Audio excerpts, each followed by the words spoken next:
जाति आधारित जनगणना के ऐतिहासिक फैसलों के बाद राजनीति में एक नया मोड़ आ गया है। केंद्रीय मंत्री धर्मेंद्र प्रधान ने इस पर अपनी प्रतिक्रिया दी है और कुछ राजनीतिक नेताओं पर गंभीर आरोप लगाए हैं। नमस्कार मित्रों,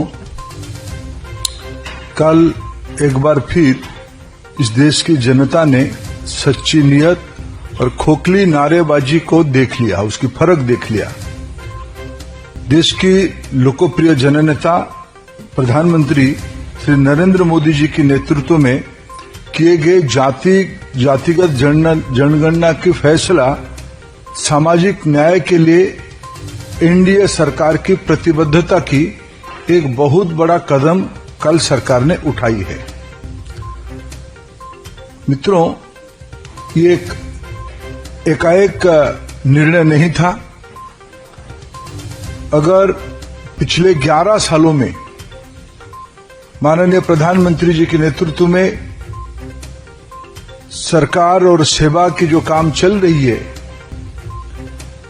सबका साथ सबका विकास इस सरकार की सैद्धांतिक और दार्शनिक मत रहा है।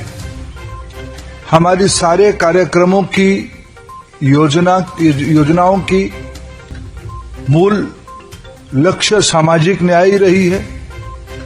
समाज की सभी वर्गों तक लाभ, सुविधा, सहूलियत पहुंचे, वैज्ञानिक तरीके से पहुंचे, यह हमारी उद्देश्य रहा है। उस सिलसिले में पहली बार देश में लंबे समय की अंतराल में ओबीसी कमीशन को स्टैट्यूटरी मान्यता देना, संवैधानिक मान्यता देना,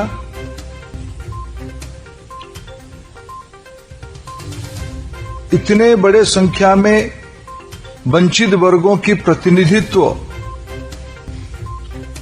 भारत सरकार तथा विभिन्न राज्य सरकारों में सामने लाना, केंद्रीय मंत्री, राज्यों की मुख्यमंत्री, राज्यों की उप मुख्यमंत्री, मंत्रिमंडल में सदस्य, लोकसभा और विधानसभा और स्थानीय नेतृत्व में इतने बड़े मात्रा में सामाजिक न्याय की प्रतिबद्धता पहले कभी दिखने को नहीं मिली थी। धर्मेंद्र प्रधान ने इस मामले पर सीधे आरोप लगाया कि कुछ विपक्षी नेता अपनी राजनीतिक महत्वाकांक्षाओं के लिए इस फैसले को अपनी जीत के रूप में पेश कर रहे हैं। कल कांग्रेस पार्टी ने एक पोस्टर जारी किया जिसमें राहुल गांधी के नेतृत्व में जाति आधारित जनगणना को मोदी सरकार से करवाने का दावा किया गया था, जिसमें उसमें कहा गया था कि हमने ही इस मुद्दे को उठाया था और अब सरकार को इस फैसले पर काम करना पड़ा है।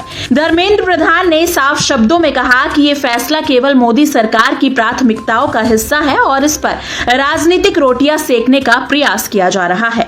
धर्मेंद्र प्रधान के अनुसार ये कदम समाज के हर वर्ग, खासकर पिछड़े और कमजोर वर्गों के लिए समान अवसर सुनिश्चित करने की दिशा में महत्वपूर्ण है।